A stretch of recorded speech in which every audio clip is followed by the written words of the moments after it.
Lyca நிறுவனம் பார்த்தீங்கன்னா, வந்த வேகத்திலேயே பெரிய பட்ஜெட் படங்கள தயாரிச்சாங்க. ஆனா, இந்தியன் 2, விடாமுயற்சி என அடுத்தடுத்த படங்களோட தோல்வி இந்த நிறுவனத்த துவள செஞ்சுவிடுச்சு. தற்போது லைக்கா விஜய் மகன் ஜேசன் சஞ்சய் இயக்கும் படத்தை தயாரிச்சுட்டு வராங்க. ஆனா, இந்த படத்தின் பட்ஜெட் பெரிய அளவில் கிடையாது. இருப்பினும் இனி எந்த பெரிய நடிகர்களையும் வைத்து படம் எடுக்கக்கூடாது என்ற முடிவுக்கு அவர்கள் வந்துவிட்டார்கள். அந்த அளவுக்கு லைக்கா நஷ்டத்தை சந்திச்சிருக்கான். இதை கேள்விப்பட்ட சூப்பர் ஸ்டார் அவர்களுக்காக ஒரு படம் பண்ண போவதா செய்திகள் கசிந்தது. பொதுவாக ரஜினி எல்லோருக்கும் இதை செய்வது கிடையாது.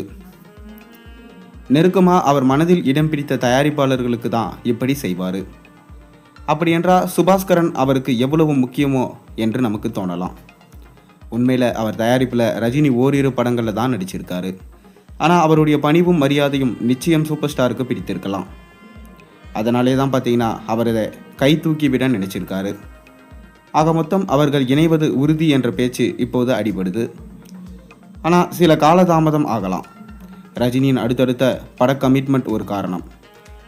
மேலும் படம் ஆரம்பிக்கும் பட்சத்தில் சூப்பர் ஸ்டார் சம்பள விஷயத்தில் இறங்கி வரவும் வாய்ப்புகள் அதிகமாக இருக்குது. மேலும் கமல்ஹாசனும் இந்தியன் 3 படத்துக்காக அவரோட டேட்ஸை ஒதுக்க இப்போ தயாராக இருக்காராம். அவருமே பார்த்தீங்கன்னா லைக்கா ப்ரொடக்ஷன்ஸ்க்காக தன்னோட நிலையிலிருந்து இறங்கி வந்திருக்காரு.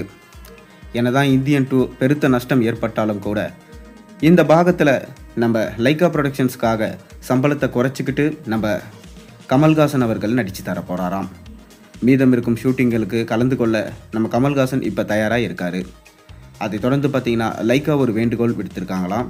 அதாவது ரஜினி, கமல் இவங்க 2 பேரும் சேர்ந்து ஒரு புதிய படத்தில் நடித்து கொடுத்தா அது லைக்கா ப்ரொடக்ஷன்ஸ்க்கு ரொம்பவே யூஸ்ஃபுல்லாக இருக்கும். அவங்க இந்த நஷ்டத்தை ஈடுகட்ட சரியாக இருக்கும் என சுபாஸ்கரனே கேட்டாராம். அதற்கு ரஜினியும் கமலும் ஒத்துக்கொண்டதாக ஒரு தகவல் போய்கொண்டிருக்கு. ஆனால் டைரக்டர் இன்னுமே யார் என்று சூஸ் பண்ணலையாம். பட் இப்போதைக்கு 2 பேரும் ஒத்துக்குனாங்களாம். ஆனால் இன்னும் கூடிய விரைவிலே இந்த டைரக்டர் யாராக இருக்கும் என்பது குறித்து ஒரு சின்ன தகவல் கிடைக்க வரும். அநேகமாக அட்லியா இருக்க அதிக வாய்ப்பு இருக்குது. அட்லியுமே பார்த்தீங்கன்னா சன் பிக்சர்ஸோட தயாரிப்பில் இப்போ அல்லு அர்ஜுன் படத்தை ஸ்டார்ட் பண்ணிட்டாரு. இது மாபெரும் பட்ஜெட்டில் எடுக்க போகிற படம். அதை தொடர்ந்து அட்லி அவருக்கு நம்ம ரஜினி, கமல் இருவரையும் வச்சு படம் பண்ணுவார்னு சொல்லிட்டு நம்ம எதிர்பார்க்கலாம். நீங்கள் ரஜினி, கமல் இணைந்து படம் பண்ணால் நல்லா இருக்குமா, நல்லா இருக்காதா? உங்கள் கருத்துக்களை மறக்காமல் கீழே கமெண்ட்டில் சொல்லுங்கள். மேலும் சேனலில் போடுற ஒரு வீடியோஸும் பிடிச்சிருந்தா மறக்காமல் சேனலுக்கு சப்ஸ்கிரைப் பண்ணி லைக் பண்ணுங்கள், பெல் ஐக்கனை ப்ரெஸ் பண்ணுங்கள்.